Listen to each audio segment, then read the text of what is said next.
There you are, you son of a bitch! You get away from my daughter, you pervert! Meg, get in the car, we're going home! The rest of them on your ginormous ass? Hey, Connie. Hi, Peter Griffin, Meg's father. Say, can you do me a favor? You see that fire extinguisher there? Dad, that's enough! Peter Griffin is a funny but imperfect dad. But sometimes he gets it right. He confronts Chris' bully and supports Meg. Today we'll be counting down 7 times Peter was a good dad and reveal a softer side to his personality. Number 7. He tried to get drugs out of his kid's school. In the hilarious episode, Let's All Go to the Hop, Quahog is hit by a bizarre drug trend, licking toads to get high. This is awful. Now the drugs are in the schools? For you parents, toad licking is also known as lily padding, Frenching the Prince, and doing Kermit. Well, at least our kids know better. What the? Ah! When the psychedelic substance reaches Meg and Chris' school. Connie D'Amico does Toad? I guess Miss Wears a Hat all the time is gonna narc on us, aren't you? Mr. Burler's coming! Oh man, we are so busted! Put it in here, he won't check me. Peter takes matters into his own hands to stop the madness. I love it! You have the faculty's full support, but how will you pull it off? You let me worry about that, kitten. He puts on a wig and a leather jacket and goes undercover as a cool kid to steer the students away from the toads. The episode takes a wild turn when Peter gets caught up in his new persona. But he still did a heroic deed by getting rid of the drugs in the school. By doing this, Peter protected his kids from the dangers of drug abuse, improved the school environment, and created a memorable character for the viewers. Number 6. Stopped Quagmire from seducing Meg. One of the most disturbing episodes of Family Guy was Meg and Quagmire, where the Griffin's perverted neighbor decided to pursue Meg on her 18th birthday. Well, it's your 18th birthday, Meg. That's a very important milestone in a young woman's life. Hey, welcome to the adult club, huh? And you know what? You got another member right next door if you ever want to talk and stuff. Happy birthday. Quagmire, who had a history of hitting on anything that moved, saw Meg as his next target and wasted no time in trying to seduce her. On Earth, nothing can separate it. It has an atomic weight of awesome. You're such a cutie patootie. If I'm a cutie patootie, then you're a peenie vagini. Aww. I heard a cute aw in there. Cool down! When Quagmire takes Meg out for a ride, Peter's instincts kick in and he knows his friend's notorious reputation all too well. Fearing Quagmire's true intentions, Peter quickly goes after them to protect his daughter.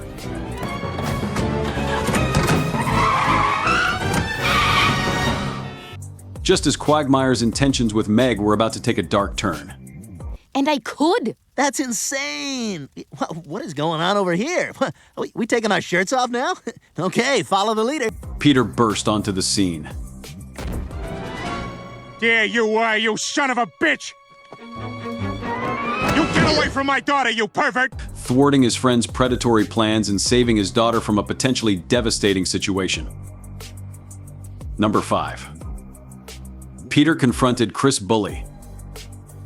In the hilarious episode, The Tan Aquatic with Steve Zissou, Chris faced a series of brutal attacks from a vicious bully named Kyle. Got his ass kicked. What a loser! I have that shirt at home. You pushed me. Peter, being a caring father, decided to take matters into his own hands and visited Kyle's parents. Yeah, I'm Peter Griffin. Listen, apparently your son got into a little scrape with my kid. Oh dear, they're not getting along? Like an old guy and a midget. But after a futile conversation, Peter took a more direct approach and confronted Kyle himself. Very nice. I don't sound like that at all. You're making me sound like Michael Stipe.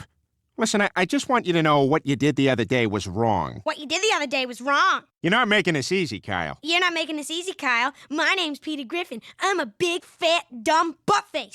However, Peter crossed the line when he unleashed his fury on the young bully and gave him a taste of his own medicine.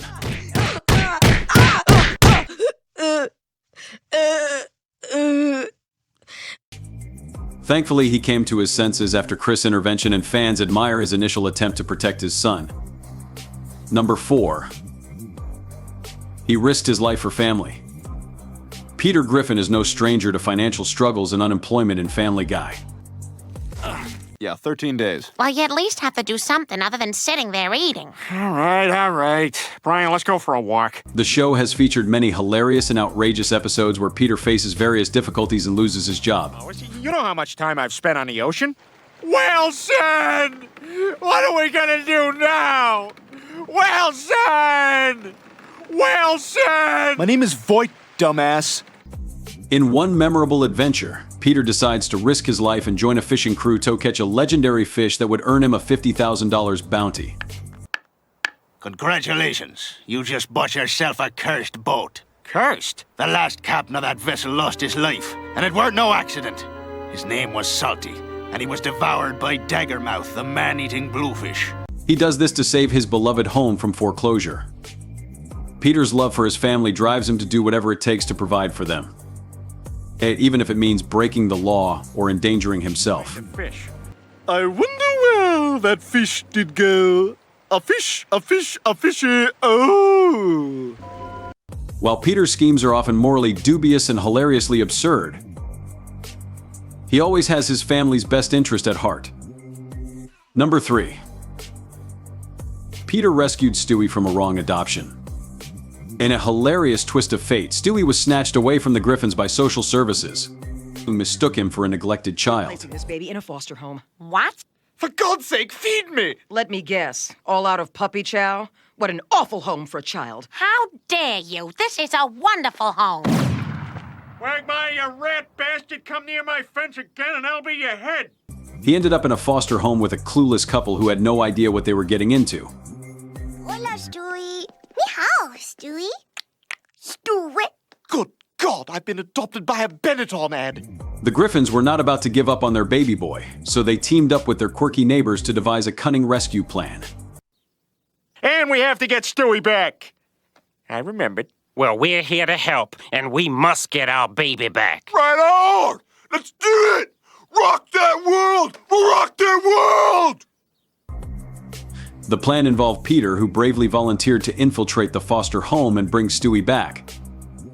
He scaled the roof and slid down the chimney like a clumsy Santa Claus. Oh, Hosanna, it's the lesser of two evils. Oh, hey kids. I'm Santa Claus. He then searched the house for Stewie, dodging the foster parents and their pets. Careful, Peter. Joe and Cleveland can't stall them anymore. They're heading your way. Crap. Hold it right there. Oh, what? Don't shoot! Now shoot! He finally found Stewie and whisked him away to safety. Number 2. Peter and Meg bonded on the road. How Peter and Meg became road trip buddies in Family Guy. Back, but I'm not letting it. I'm stronger than air. Oh my God, Dad, you lost your hand! That's all right. I can regenerate. What happens when you put Peter and Meg in a car together for a long drive? You might expect chaos, insults, and pranks. But in the episode, Meg stinks the opposite happened. From you.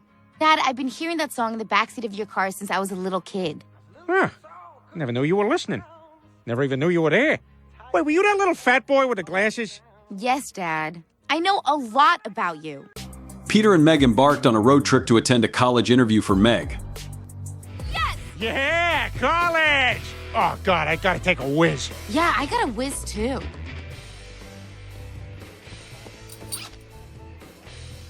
Sword fight!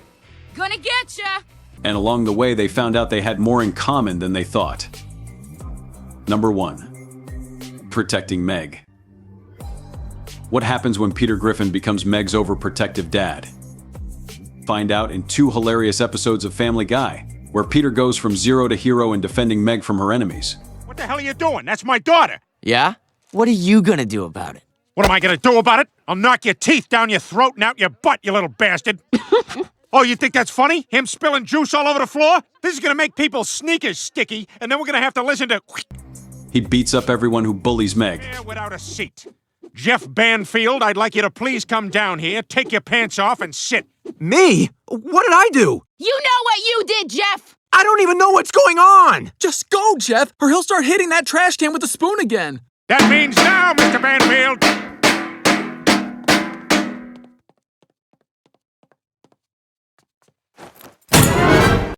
In Peter's daughter, Peter has a change of heart after Meg nearly dies in a pool. Well, Lois, I am sorry for snapping at you earlier. You were right to criticize Meg. She could not even handle this simple task. She's in there right now, taking a nap underwater. For God's sake, save her! My God, we better get her to a hospital. She doesn't look too good. Well, I am gonna change. You hear me, Meg? If you come out of this, I am gonna treat you like a princess for the rest of your life. 'Cause I've been a worse father than Abraham. He becomes her personal bodyguard and unleashes his wrath on Connie, a school bully, and anyone else who dares to pick on Meg. Dad, that's enough! Dad, that's enough! We saw a positive side of Peter for his children. Anything you ever want, all you gotta do is ask. Really? Well, there kind of is one thing. There he is now! Hey, Meg. Thanks for watching. Don't forget to like and subscribe to our channel for more Family Guy content.